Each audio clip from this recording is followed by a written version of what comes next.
श्री स्वामी समर्थ सगळ्यांना. तर आज आपण बघणार आहोत, आपण देवपूजा केलेले पाणी कुठे टाकावे, काय करावे, कोणाच्या पायाखाली येऊ नये असे टाकावे. तर चला सुरुवात करूया. आणि हो, जर हा तुम्हाला व्हिडिओ आवडला तर या व्हिडिओला लाईक आणि सबस्क्राईब करा. आणि अशाच नवनवीन व्हिडिओसाठी भक्ती चॅनल या चॅनलला सबस्क्राईब करा. आणि माझे असे खूप व्हिडिओ आहेत की स्वामींच्या विषयी माहिती, स्वामींच्या विषयी काही काय करावे, काय करू नये, देवाविषयी माहिती, ही सर्व व्हिडिओ आहेत माझ्या चॅनेलवर. तर तुम्ही नक्की पहा आणि ह्या व्हिडिओला खूप प्रतिसाद द्या. तर चला सुरुवात करूयात. तर आज आपण बघणार होतो की देवपूजा केलेले पाणी कुठे टाकावे. तर हे पाणी आपण देवपूजा केल्यानंतर कुठे टाकावे, तर हे पाणी आपण तुळशी वृंदावनात टाकू शकतो.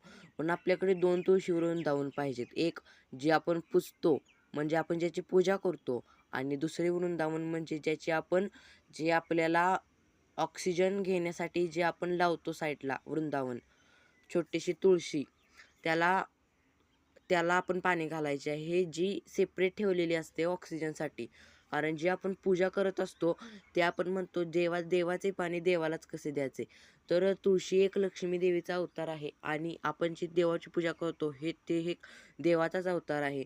आणि अशा प्रकारे देवाचेच पाणी देवाला टाकल्यावर ते आपल्याला खूपच दुःखदायी असते. आणि असे पाणी आपण कधीच टाकू नये. जर तुम्ही टाकणार असाल तर त्यासाठी आपल्याला 2 तुळशी वृंदावन करायचे आहेत. एक आपल्याला ऑक्सिजन देण्यासाठी जे ठेवतो ते, आणि एक असे की आपण ज्याची पूजा करतो. तर अशा प्रकारे ही 2 तुळशी वृंदावन ठेवायचे आहेत. हा आपला पहिला आहे. तर अशा प्रकारे आपण तुळशी वृंदावनात सुद्धा टाकू शकतो. तर अजून कशा टाकू शकतो, तर अजून आपण आपल्या फुलझाडांना, फळझाडांना, भाजीपाल्यांनाही टाकू शकतो. तर अशा प्रकारे आपण फुलझाडांना, फळझाडांना टाकल्याने आपली फुलझाडे, फळझाडे ही वाढतात.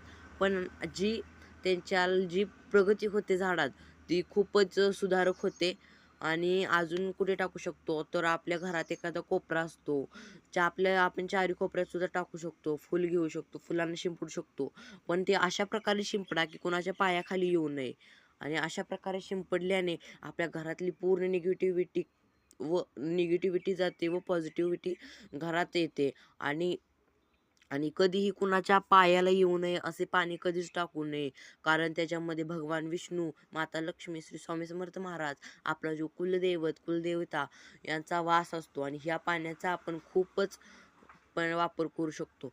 आता पाणी कशासाठी वापरायचे, तर पाणी हे आपले जे आपण देवपूजा केल्यानंतर आपण पाण्यात हात ठेवायचा आणि त्या पाण्यात ते पाणी आपल्या डोक्याला लावायचे. तर अशाने काय होते की आपल्यावर सर्व देवतांचा आशीर्वाद राहतो आणि सर्व देवते आपल्यावर खूपच प्रसन्न होतात.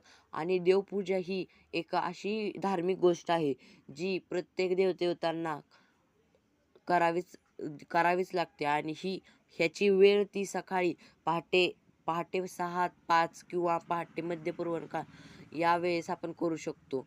आणि हो, ही देवपूजा करत असताना 12च्या पुढे करू नये. कारण दत्त महाराजांचा भिक्षेचा टाईम असतो आणि ह्या वेळेस देवपूजा केलेली मान्य केली जात नाही. त्यामुळे 12च्या आत जी आपण देवपूजा करतो तीच लाभदायी ठरली जाते. आणि ही देवपूजा करत असताना प्रत्येक देवघरापुढे रांगोळी पाहिजे. कारण रांगोळीने आपल्या घराचे सौंदर्य खुलून येते. तसेच ही देवाऱ्याचे सौंदर्य सुद्धा खुलून येते. आणि आपण जी देवपूजा करतो त्यावेळेस घंटी पूजन सुद्धा महत्त्वाचे आहे. कारण घंटी ही एक अशी आहे जी प्रत्येक मंदिरात, धार्मिक स्थानावर आढळली जाते. कारण ह्याच्यामध्ये जी आवाजादी शक्ती आहे ती खूपच निरागस शक्ती आहे आणि ही शक्ती आपल्याला खूपच लाभदायी शक्ती आहे.